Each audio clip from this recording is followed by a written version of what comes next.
Islamic State praising the killer couple behind the massacre in San Bernardino as we learn Tashfeen Malik had pledged allegiance to the group before the terror attack. This, as authorities discover, the two had transformed their garage essentially into a makeshift bomb lab full of explosives with plans to plot even more attacks from their own backyard. Where else are potential terror cells, and how are we tracking them here in the U.S.? Here to weigh in is Mauro. He's a national security analyst for the Clarion project. I mean, we were in the commercial break just before this segment. I mean, we were talking, there's so many questions. Let's start with this particular situation in San Bernardino.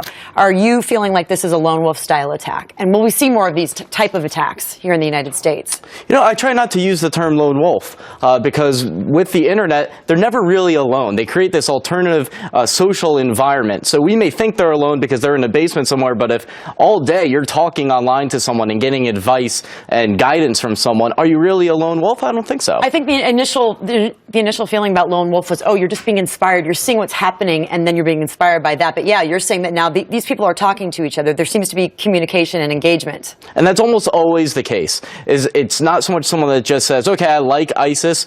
They have to be convinced of it. They have to be encouraged. There's someone that they need to ask critical questions to and then get those answers. And then that's how the radicalization process happens very quickly. We know New York City obviously is a big terror target. You would think big cities like New York and Washington, D.C. would have a high rate of arrests for ISIS or terrorist-related people. But what other states are we looking at specifically that have higher incidences? Well, there was this really shocking congressional Homeland Security report that came out, and what they said was that about 26% of the people that are arrested that have gone to Syria to join the jihadists or were trying to came from Minnesota. Why Minnesota? That's part of a pattern we've been seeing where the Somali-American community there's a tiny minority that was sympathetic to al-Qaeda's branch in Somalia, and then just from that network it grew into ISIS because ISIS is the new hot terrorist group that radicals want to join. 12% come from California, and then 12% of the arrests are in the New York, New Jersey area. Are there any other surprising areas that are sort of hotbeds for this? Other states? In terms of ISIS, those would be the major ones, but it can happen anywhere because, like I said, you just need to have a computer and you can connect with someone and just be indoctrinated with that propaganda. What is very troubling, I think, to a lot of folks, I always watch social media and see kind of what the trends are. And, you saw with the Paris attack, the cousin who blew herself up out in the street there. Now with this specific situation in San Bernardino, you see this wife, young mother, little baby. Will we start seeing more women as terrorists? We're already seeing that, actually. And why?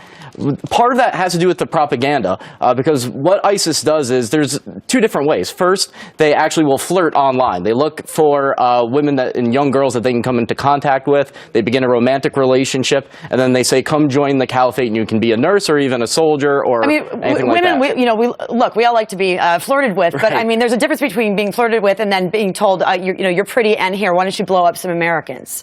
So what are they saying? What is the one thing you think that is really grabbing these women?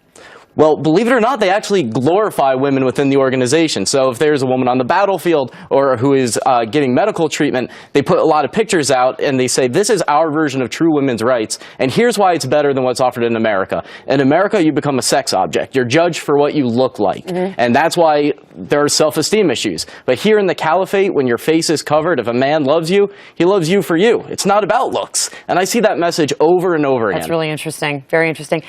Very quickly, what do we need to be doing better here? And I know this is like sort of the open-ended question. If somebody had the answer for it, they'd be, a billionaire.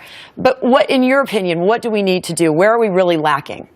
The biggest thing has to do with messaging, because ISIS has this horrible message, and we don't do a good job of countering it. What should we be saying? Well, think of it this way. They have these amazing videos that go out that portray success. We will have successes on the ground that virtually no one hears about. How come we don't have similar videos that we are distributing? And also, more work has to go into confidential informants, because according to that report, 75% of the time a foreign fighter or an aspiring foreign fighter is arrested, it's because someone in their immediate social circle, usually a Muslim, reports them to the FBI and then even goes a step further and helps record them and keep tabs on them.